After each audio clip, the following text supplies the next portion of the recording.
It is harder than I've ever seen before to get a job in tech right now. And I'm noticing that it's even harder to get a first job in tech right now. So one of the big challenges we're seeing in the industry right now is that with the push to online, to remote only, we are seeing both access to a global pool of talent, which is wonderful, and a huge increase in the number of incoming resumes that are showing up for job postings. So you both have more options that are high quality than ever before, and you have more sifting work as a hiring manager to do than ever before. And this has led to what I think is a pretty unfortunate outcome, which is that a lot of recruiters are relying on automatically disqualifying a whole bunch of resumes. And in a lot of cases, what I've noticed happen in practice is that almost everybody's getting hired off of a referral. What does that mean for you as somebody who is trying to get your first job? So there are a few things that I think make an individual stand out when they're trying to get a job. And what I'm looking for is, one, did I get a referral? Like, did somebody I know say this person is great, you should hire them? Because I do pay attention to that. If it's somebody that I know,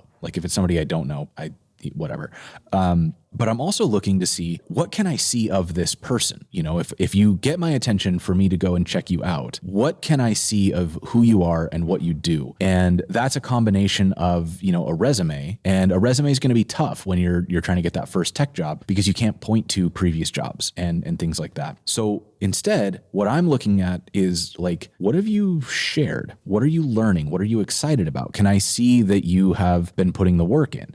And that could be anything from, you know, you're releasing all of the things you're learning on CodePen. You are building out projects as you go, and you're putting them up on GitHub and deploying them to, you know, Netlify or Vercel or whatever, and making it possible for people to see the work. Even if what you're doing is doing a tutorial, you know, you do a tutorial, you build it, you put it up, and you put on there like, this is my build of this tutorial with a link back. So it doesn't look like you're taking credit for anybody's work. You're just, as you're learning, you're sharing what you learn. What I'm looking for is, in somebody who's looking for their first job, any sign that you're going to stick around. Because one of the big risks when you hire somebody who is brand new is that they're testing the waters and that these waters aren't right for them. I don't want to lose somebody who's just joined the team, because that's a huge morale hit for the team. And I also don't want to get somebody who it feels like is only there because they spammed resumes and we called them. Right?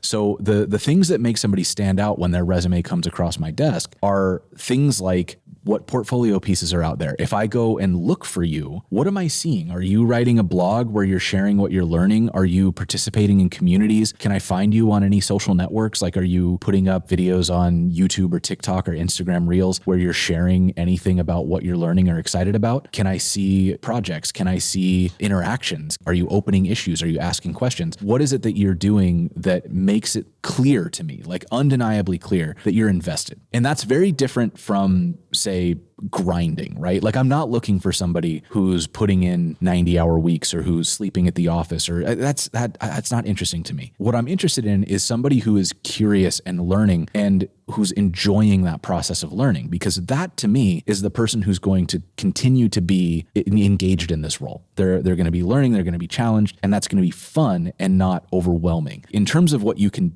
do, what you can physically do, that is the thing. Like, learn as much as you can and share everything that you're learning. Even if all you're doing is saying, today I learned this, it was a tutorial by this person, here's what I built. That might not be you teaching, but you're sharing. You're showing me a trail of your dedication to learning this craft and getting better. And if I can go look at your projects and see the progress of 3 months ago you built this, and today you built this, and this is markedly better, I can see your growth. I can clearly see it. I don't have to guess at your potential. I can see it. That to me is such a big deal when you're trying to stand apart from a sea of people trying to get these jobs. Now, the other piece here is that so many jobs are becoming referral only. Even if they don't think they're referral only, because they get so many resumes, they're looking for a warm introduction to the candidates that they ultimately consider strongly. So that means while you're sharing things, start building those network connections. Start figuring out who in the community is engaged, and just be engaged. Like, be curious, be friendly, try to help when you can. You know, don't try to help when you can't. Like, there is a point where it gets bad if you are inserting yourself into conversations. But if you have knowledge, if you can help somebody who's a few days behind you in their journey, that's great, right? And if you're sharing things, if you're learning things, you have something that you can share and help somebody with. I also find that just discussion of what you're excited about is a great signal, because if I am out in conversations and I'm talking about what I love about some new CSS API and you're telling me that you just learned that and you're so excited about it too, I see your name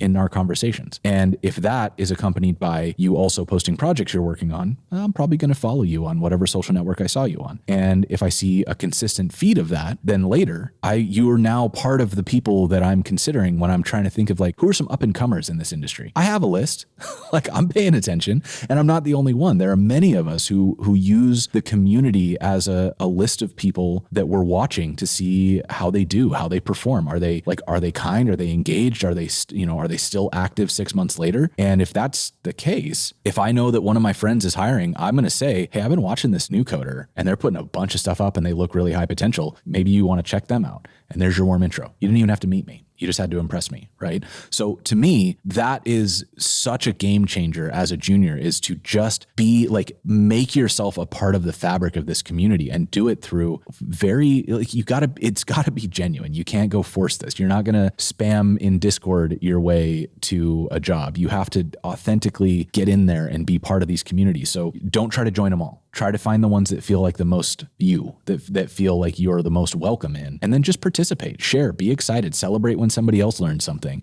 go rebuild, like learn what they built by trying to reverse engineer it, and then riff on it and make it your own and share that back in. It can be really simple like that. Go play. Right? Share it. And that is going to put you on the radar of people who are learning and building. And maybe they're a few days ahead of you, or maybe they're, a few decades ahead of you in their careers, but they're going to notice. And that gives you ground to stand on when you ask for an intro, when you show up in a conversation that's going to make you stand apart from somebody else. Find ways to learn that are fun for you. Share those things that you're learning, both the code, the experience, the journey, the final product, and then be present in communities in a meaningful and kind way. Because if those things are true, you're going to stand out in a big way from so many of the other juniors who are too afraid to put their work out there, who are waiting to be more ready, who don't want to be, annoying in the industry. And I think you can be present without being annoying. And I think this is especially important to keep in mind when you're early, is you don't have to force it. You just have to stick around,